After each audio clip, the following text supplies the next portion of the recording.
Today I'm going to explain some concepts from international relations, some concepts from economics that can be applied to post-conflict countries in which peacekeeping missions have been acting, have been helping the development of country in building their institutions and building the rule of law.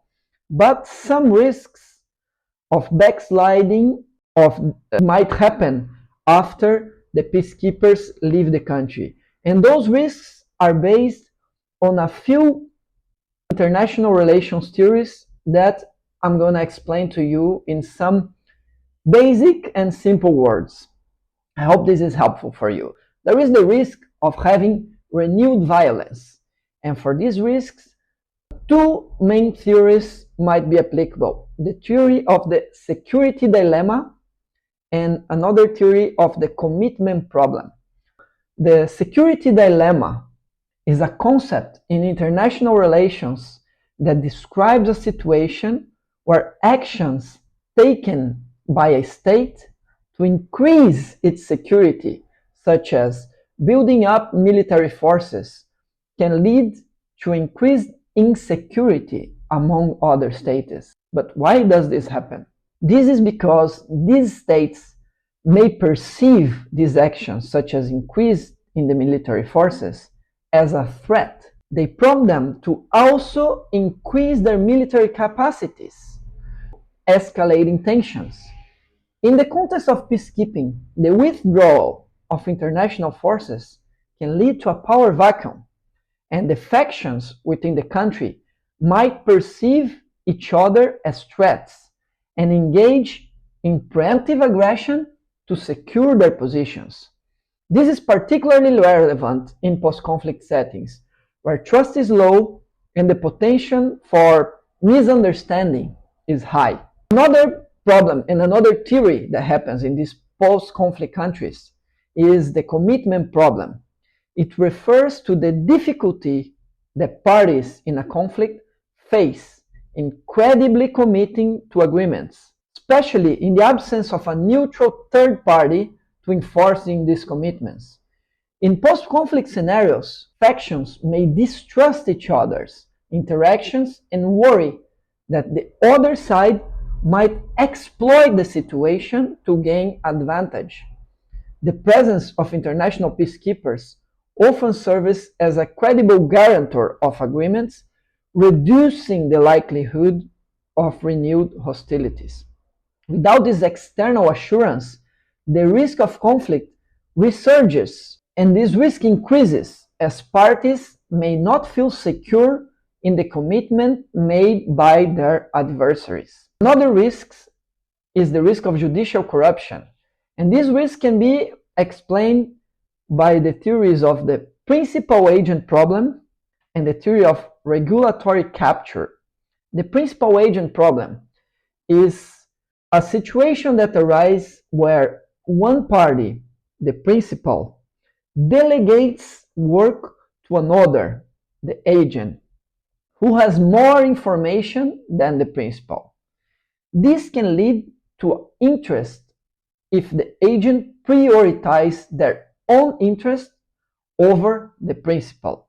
In the judiciary, judges and legal officials, they are the agents, they are the majority, and they may engage in corrupt practices if they are not adequately monitored by public or international bodies, which act as the principals. This lack of accountability can lead to decisions that favor personal gain over justice, undermining the rule of law. The theory of regulatory capture occurs when regulatory agencies or bodies established to act in the public interest are influenced or manipulated by industry or sectors that they are supposed to regulate. In the context of a post-conflict judiciary, powerful local interests may exert undue influence over judicial processes in the absence of international oversight.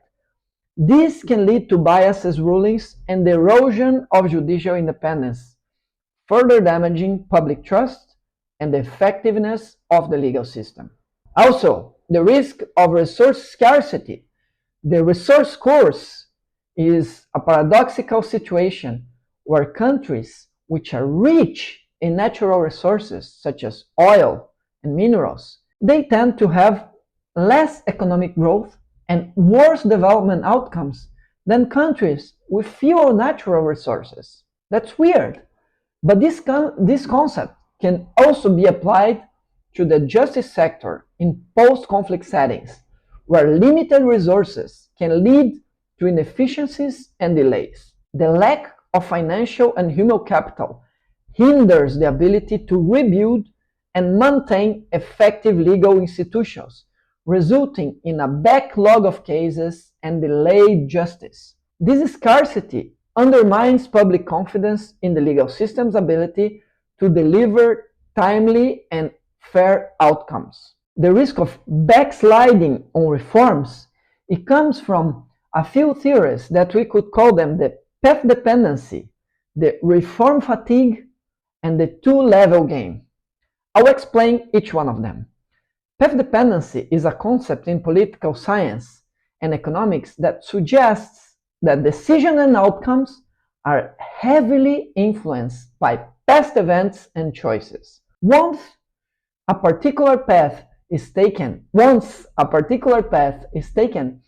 it becomes increasingly difficult to change the direction due to the costs associated with altering established systems and processes. In a post-conflict reform, initial steps taken towards judicial and institutional reforms can become entrenched, making further change challenging without continuous support. The absence of international involvement can result in stagnation or reversal of these reforms, as local actors may lack the motivation or resources to continue the process.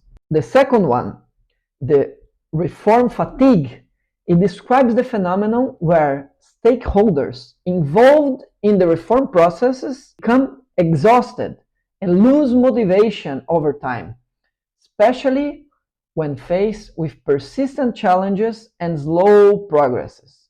In transitional government, the initial enthusiasm for reform can wane without external encouragement and pressure. This fatigue can lead to a slowdown or even a reversal of reforms, as vested interests can change or threaten their power of influence. In this context, there is also a theory applicable that is called the two-level game in international relations. It was proposed by Robert Putnam, and it describes the interplay between domestic and international politics. Leaders must simultaneously negotiate at the international level with other states and at the domestic level with their own constituents. In post-conflict settings, international pressure can help align domestic actors with reform agendas. However, without this pressure, domestic actors may prioritize short-term gains, such as maintaining power or appeasing to influential groups, over the long-term reform objectives. So, if you understand these concepts, by understanding them, stakeholders, international relations, and peacekeeping can better anticipate and mitigate the risks associated with the drawdown of peacekeeping missions. These insights are crucial for developing strategies that ensure sustainability of peace and the rule of law in post-conflict environments. Though continued international engagement, capacity building, and strategic planning, the potential for renewed violence, judicial corruption, resource scarcity, and backsliding on reform can be effectively addressed.